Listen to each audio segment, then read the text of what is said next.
आज तुम्हाला झटपट होणारी भुकेच्या तावाला छान लागणारी अंडा भुर्जी दाखवत आहे मी। आणि साधी आणि सोपी, कुठलं सामान न वापरता। एखाद्याच्या घरी काही नसतं ते आता काय काय निघले मसाला, काय काय तसलं मटन मसाला, घरकुल मसाला, तर ते कुठलंच न वापरता आपण साधी आणि सोपी गावरान पद्धतीची अंडा भुर्जी करणार आहे। तर मी ही 2 अंडी घेतली, ती एक टमाटर घेतले, एक कांदा घेतले, एक कोथिंबीर घेतली आणि त्याला लागणार साहित्य हे का चवीनुसार मीठ टाकायची, हळद टाकायची, चटणी टाकायची आणि तेल पण लागतं। तर आता हे चिरून घेते मी। तर कांदा चिरून घेतला, कोथिंबीर चिरून घेतली, टोमॅटो चिरून घेतलं, अर्धच घेतले बरं का, 2च अंडी असल्यामुळे। आता अंडी फोडून घ्यायची। ही मी अंडी फोडून घेतलेली आहेत। ह्यात थोडं थोडं तिखट टाकायचं, थोडं तिखट टाकायचं आणि थोडं मीठ टाकायचं। थोडं मीठ टाकून ते कालवून घ्यायचं असं।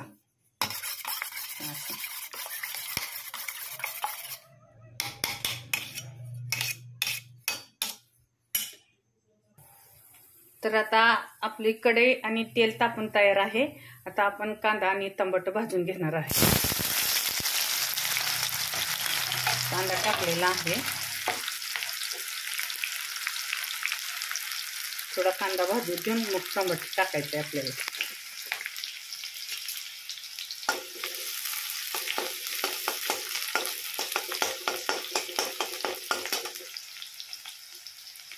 हे टमाटर टाकायचे,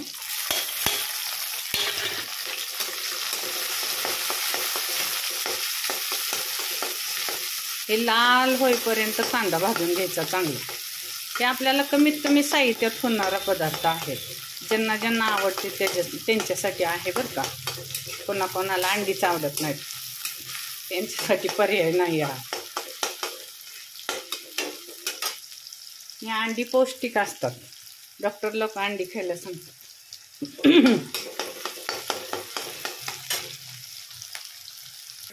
आपल्याला कांद्यात थोडं मीठ टाकायचे बरं का, म्हणजे सगळ्याला लागतं बरोबर। आपला कांदा भाजून झालेला आहे लाल। आता आपण हे वतणार आहे त्यात।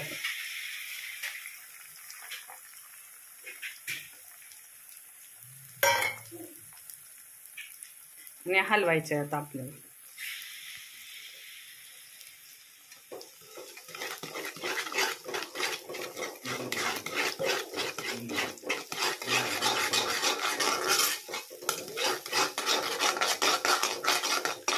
ते 2 मिनिटं चांगलं भाजू द्यायचं। मग वरून आपल्याला टाकायचं आहे आणखी चटणी, मीठ आपण थोडंच वापरलंय ना, आणि चटणी पण थोडीच वापरली, त्यामुळे आता हे थोडंसं भाजू द्यायचं। आणि मग कोथिंबीर टाकायची, वरून कोथिंबीर टाकून द्यायची, छान दिसतं मग।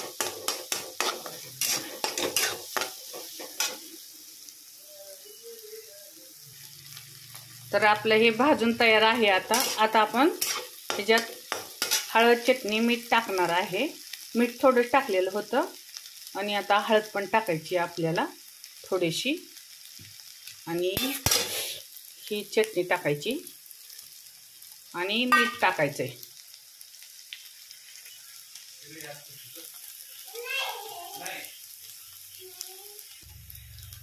तर आपली भुर्जी भाजून तयार आहे, कमीत कमी साहित्य झालेले आहे। तर आपण कोथिंबीर टाकणार आहे, खूप छान दिसते।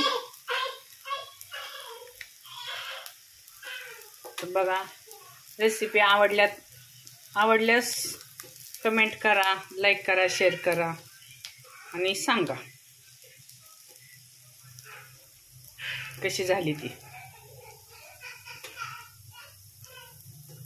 तर आपलं जेवणाचं ताट तयार आहे, कमीत कमी साहित्यात अंडा भुर्जी तयार, 2 मिनिटात होणारी आणि लगेच भुकेच्या तावाला खूप छान लागणारी।